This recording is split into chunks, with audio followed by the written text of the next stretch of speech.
महाराज जी स्वयं इस कार्यक्रम में रहेंगे। कृपया खास तौर पर महिलाएं किसी भी तरह की सोने की ज्वेलरी, चांदी इत्यादि ना पहने, क्योंकि पीछे भी कुछ कार्यक्रमों में ऐसे हादसे हुए हैं। जो नव वर्ष में प्रवेश है वो यही है हमारे लिए सांस्कृतिक आध्यात्मिक माध्यम से। जय श्री कृष्ण। युवा पीढ़ी को, सभी लोगों को नव संवत का ज्ञान देने के लिए कि जो चीज़ें हमसे दूर होती जा रही हैं, हिंदू धर्म से दूर होती जा रही हैं, उसको एकजुट होने के लिए ये कार्यक्रम रखा गया है। जय श्री कृष्णा।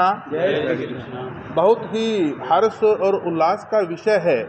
परम पूज्य गीता मनीषी महामंडलेश्वर स्वामी ज्ञानानंद जी महाराज जी के सानिध्य में अपने नव संवत 2081 के उपलक्ष्य में करनाल में बड़ा भव्य प्रोग्राम होने जा रहा है, जो कि अपने नव संवत स्टार्ट होने वाले के दिन से पूर्व संध्या, मतलब कल आने वाले कल 8 अप्रैल को हमारा जो मेरठ रोड पे डिवाइन बैंक्वेट हॉल है उसमें यह प्रोग्राम होने वाला है। और इस प्रोग्राम में हमारा जो अनुमान है, हमारे करनाल शहर और आसपास के इलाके से लगभग 2 से 3 हज़ार संख्या इस कार्यक्रम में आने वाली है। पूरा जियो गीता परिवार, श्री कृष्ण कृपा परिवार बड़े हर्ष उल्लास से इस कार्यक्रम को संजोने में, इस कार्यक्रम की शोभा बढ़ाने में जुटा हुआ है। इसके अलावा जो महाराज जी का कार्य चलता है पूरे देश और विदेश में, वो सबको जानकारी है कि गीता के आधार पे अपना जीवन, अपना कारोबार, अपना कुछ भी हम जीवन जैसे जीते हैं उसको गीता के आधार पे कैसे जिया जाता है, ऐसा एक ज्ञान महाराज श्री जी के द्वारा दिया जाता है। और इस कार्यक्रम के माध्यम से भी महाराज श्री जी के द्वारा गौ सेवा और गीता ज्ञान का एक जो लहर इसके माध्यम से पूरे समाज में दी जाएगी, वो भी एक बहुत सराहनीय कार्य है। क्या कार्यक्रम है, मतलब उस दिन? मैं अभी जो बताया कि नव संवत जो हमारा शुरू होने वाला है 9 अप्रैल से, हमारा हिंदू नववर्ष 2081 पूर्व संध्या को हमारा एक उसी उपलक्ष्य में एक जियो गीता परिवार की तरफ से महाराज जी के सानिध्य में एक धार्मिक कार्य उस शाम को होने वाला है। संदेश क्या रहने वाला है इस कार्यक्रम का संदेश? वो अभी भी मैंने पहले बताया कि महाराज श्री जी का जो कार्य है वो पूरे समाज के लिए एक ही संदेश है कि हमें गौ सेवा करनी चाहिए, हमें अपना जीवन गीता के श्लोक और गीता के ज्ञान के आधार पर अपना जीवन जीना चाहिए। यही एक संदेश इस कार्यक्रम के माध्यम से समाज को महाराज श्री जी के द्वारा दिया जाएगा। भजन संध्या हाउस में कौन कौन कलाकार आ रहे हैं? एक हमारे भारत के सुप्रसिद्ध रसिक हैं श्री महावीर शर्मा जी, वो इस कार्यक्रम में भजन गायक के रूप में रहने वाले हैं। महाराज जी रहने वाले हैं? महाराज जी स्वयं इस कार्यक्रम में रहेंगे। कितने लोगों की व्यवस्था है सर? एक ही दिन का कार्यक्रम है। कितने लोगों की व्यवस्था है सर? लगभग 2 से 3 हज़ार लोगों की हम लोग वहाँ पे बैठने की व्यवस्था कर रहे हैं। भोजन प्रसाद उस कार्यक्रम में रहने वाला है। और इसके अलावा कोई प्रदर्शनी वगैरह वहाँ पर धार्मिक पुस्तकों को लेकर? वो हमारा एक जो स्टॉल रहता ही है, उसमें अनेकों चीज़ें जो कि हमारे गीता ज्ञान से और गौ सेवा से जुड़ी हुई होती हैं, उसका स्टॉल हमारे किसी भी प्रोग्राम में लगता ही है। और है तो कोई सुरक्षा के इंतजाम भी है फिलहाल? बहुत सुरक्षा के नंबर 1 तो हमारा जो जियो गीता परिवार है उसी में से हमारा एक संगठन है जो सुरक्षा की दृष्टि से कार्य करता है, नव चेतना मंच के नाम से।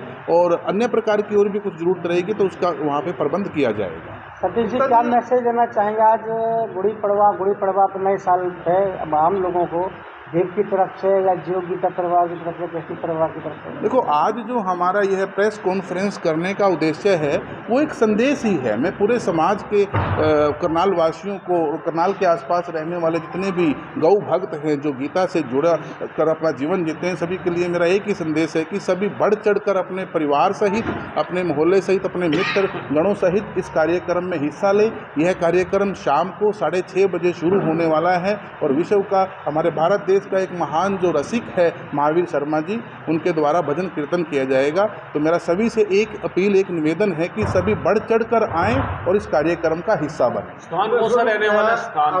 आपको पीछे जो सरकार, हरियाणा सरकार 2014 से 19 तक जो सरकार चली, उसने बच्चों को पाठ्यक्रम में गीता पढ़ाने की बात कही थी। तो यदि इस तरह होता है तो बच्चों के लिए कितना ये महत्वपूर्ण हो सकता है? इसके लिए कोई कमेंट्स करने की आई थिंक ज़रूरत नहीं है। ये सभी जानते हैं कि अगर पढ़ाई के साथ साथ आध्यात्मिक भी कुछ चीज़ें अगर बच्चों को सिखाई जाएंगी तो स्वतः ही अपना देश उसमें एक तरह मतलब धार्मिक दृष्टि से बच्चे उस चीज़ को देखेंगे, तो वो अच्छी एक भाव के साथ अगर इसको करेंगे तो स्वतः ही उनका जीवन अच्छा होगा, सबका जीवन अच्छा होगा। पूरे देश में ऐसा होना चाहिए, बिल्कुल होना चाहिए। और महाराज श्री का प्रयास भी है कि अपने पाठ्यक्रम को गीता के साथ जोड़ के गीता भी एक सब्जेक्ट हमारे पाठ्यक्रम में लेकर आए। सरकार किसी भी तरीके से उसको हमारे इस सब्जेक्ट में जोड़े और बच्चों को आध्यात्मिक शिक्षा भी दी जाए।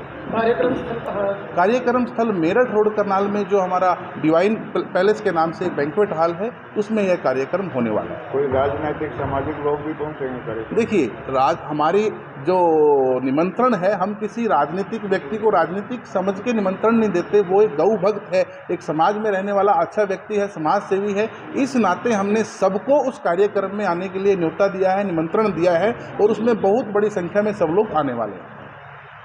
सतीश जी, आम लोगों का मैसेज देना चाहेंगे नव वर्ष पर, नव वर्ष के अवसर पर क्या करें, किस तरह से नया वर्ष बनाएं?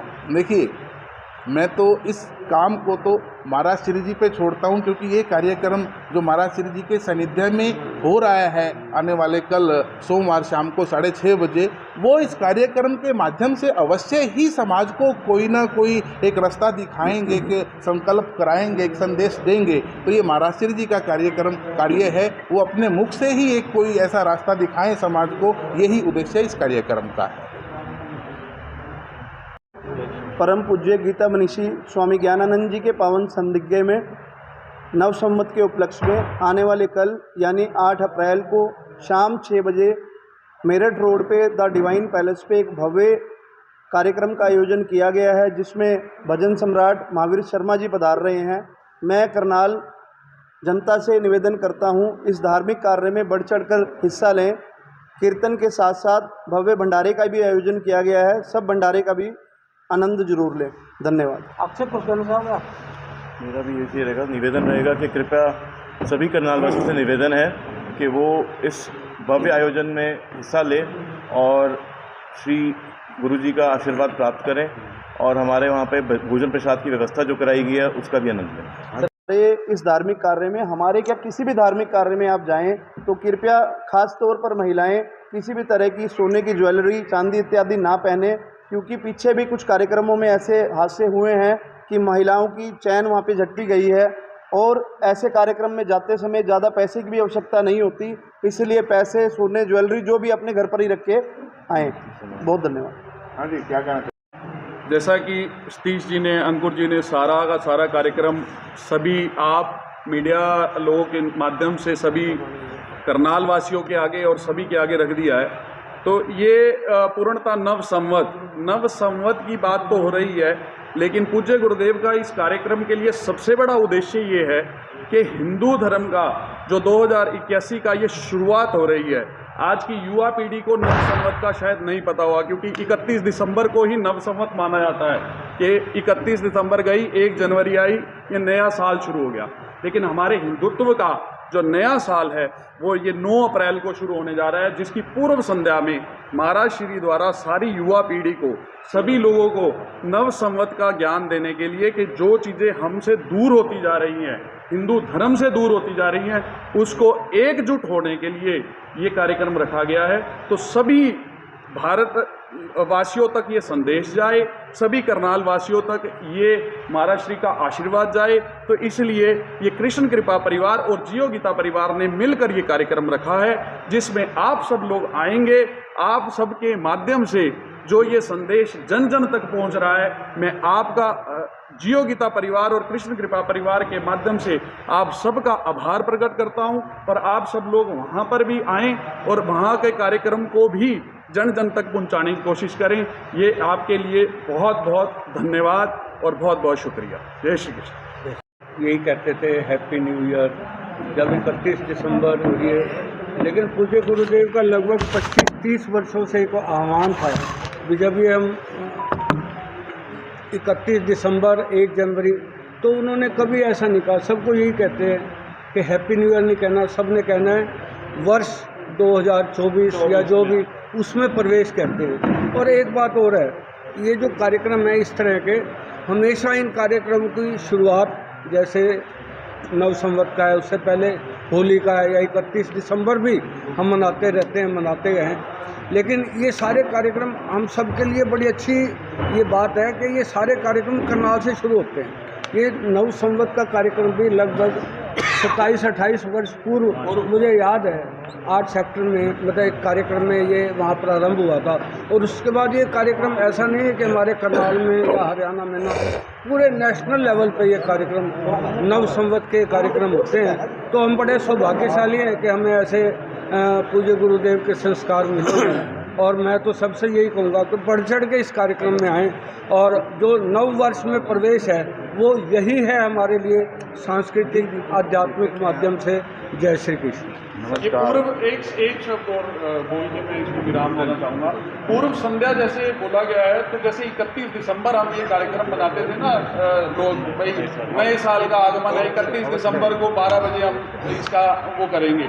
तो इसी तरह ये पूर्व संध्या देखा गया है कि पुराने वर्ष को विदाई देके हम नए वर्ष में, हिंदुत्व नए वर्ष में हम जो एंटर करेंगे वो महाराज जी के आशीर्वाद और गीता के प्रवचनों से एंटर करेंगे, ताकि अगले आने वाला वर्ष जो है वो हम सबके जीवन में खुशियाँ और उमंगे बने। जय श्री कृष्ण। जय श्री कृष्ण। नव वर्ष 2081 की पूर्व संध्या पर करनाल में एक भव्य कार्यक्रम होने जा रहा है। आपको बता दें कि स्वामी ज्ञानानंद जी महाराज इस कार्यक्रम में पहुंचने वाले हैं। जैसा कि आप मेरे पीछे एक पोस्टर यहाँ पर लगा हुआ है, भारतीय नव वर्ष नव संवत 2081 की लख लख बधाइयाँ। नव संवत पूर्व संध्या पर गीता चर्चा एवं भजन भाव, यहाँ पर आप देख सकते हैं डिवाइन बैंक्वेट हॉल में ये कार्यक्रम होने जा रहा है। और इसके लिए अभी आपने सतीश गुप्ता और उनके साथियों से एक प्रेस कॉन्फ्रेंस सुनी और किस तरह से का ये कार्यक्रम रहने वाला है वो पूरी जानकारी इस प्रेस कॉन्फ्रेंस के माध्यम से दी गई है। आप सभी साथियों से गुजारिश रहेगी इस खबर को ज़्यादा से ज़्यादा शेयर करें